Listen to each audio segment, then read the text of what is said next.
I continued to use drugs and was in denial and didn't believe I had a problem. I continued to catch charge after charge after charge. And when I first started treatment, I bucked the system. I didn't want to go. I didn't want to do it. I wanted to do everything my way and nobody else's way. And that didn't work for me at all. But treatment was the best thing that happened to me. Going to treatment was a blessing because it made me realize that I did have a problem, I did need help, and I could not get sober on my own. No matter how hard I tried, I continued to go back to what I felt was comfortable, which was the streets and drugs. I learned that my addiction was more than just drugs. It was addiction of selling drugs, using drugs, the lifestyle of a drug dealer, the lifestyle of an addict. Um, I actually thought I was a good parent at the point in time, but really I wasn't doing nothing but showing my kids negative ways of doing stuff. Once I went to Park Place, I really didn't want to be at Park Place. It took me like 45 minutes to even walk into Park Place. But I finally walked into Park Place, and first week there, I went through the motions because I'm just like, get through these 30 days and go. But I actually went to a meeting, learned something. I heard people's stories, and I was like, why are they talking about me? They don't even know me. But it was really them trying to help me by just telling them how they dealt with life. At first, when I was in drug court, I didn't trust nobody in the court, nobody in the system at all. I thought they was all against me. I thought they was all out to get me. But that's how I trained myself to think, that the whole time I was in dealing with the courts, anything part of the courts, it was always going to be negative. It wasn't nothing positive going to come out of it.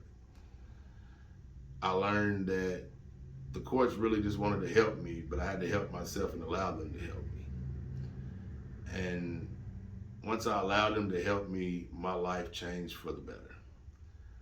I understood that they're not out to get me. They're not out to hurt me.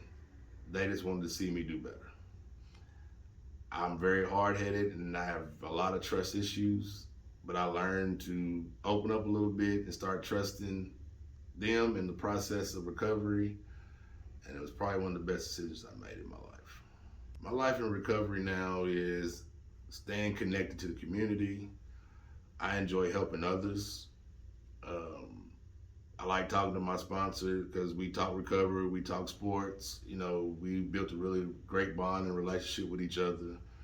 I've made some good friends that I consider family because I can call now and be like, hey man, I'm going through something. And they'll be like, all right, what are we gonna talk about? Back when I was in addiction, I didn't trust nobody, so I just bottled it all in. And also therapy was one of the best things, that part of recovery that helped me out a lot, because I got to know who I really was, and I realized that I wasn't the monster that I made myself out to be. Because I thought I was one of the worst people in the world. It wasn't no help for me, but I found out that I was my own worst enemy in the whole process. So once I started my therapy and started recovery, I learned how to love myself, trust myself, and actually feel like I'm living life and not just going through the motions. Because I thought I was living life, but really I was just going through the motions. I wasn't living. I was destroying myself slowly but surely. It helps me out a lot to help others. I didn't really think that about myself until I started going through recovery. I'm like, how can I help somebody? I can help myself. But I learned that by telling my story and talking about the issues that I went through and the stuff that I've been through, that it could reach somebody else that has went through something I did, was scared to talk about it, scared to let it be known. I've learned to open up a whole lot more and tell people a lot of personal stuff about me that before, there was no way in the world I would tell anybody any of it. None.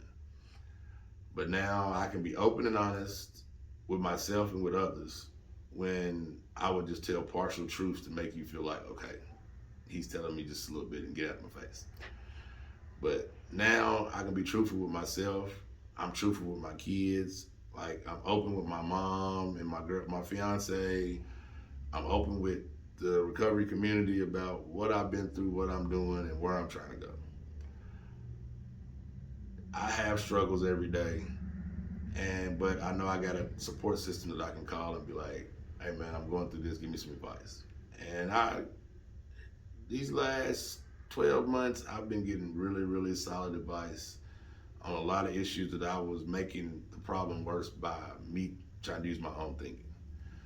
Another best thing that I've learned is me reconnecting with my higher power has really opened my eyes to a lot of things, and it's sent me a lot of blessings to do the right thing. I don't think that I would be alive today if I didn't come to drug court and go to recovery. I think a lot of bad stuff would have came my way, and probably would have took me out of here. But drug court helped me out a lot, and I know that if I ever get in a situation, I can call anybody in drug court and say, "Hey, this is what I'm going through." And it's even being in recovery, being in drug court, and out of the drug court. I know I got people I can call and say, "Hey, I'm going through this. I need some help," and they will help. Basically, to anybody that has to enter in drug court, if you need the help, give them a shot, give them a call. They will help you. They've helped many, and I'm let you know that I was one of the people that didn't think that they could help, and they helped me more than I could even talk about. It's been a true blessing to be in drug court, and they've gave me discipline, a routine to do every day to stay sober, and they've given me a lot of people that I can contact and that actually wants to see me do good.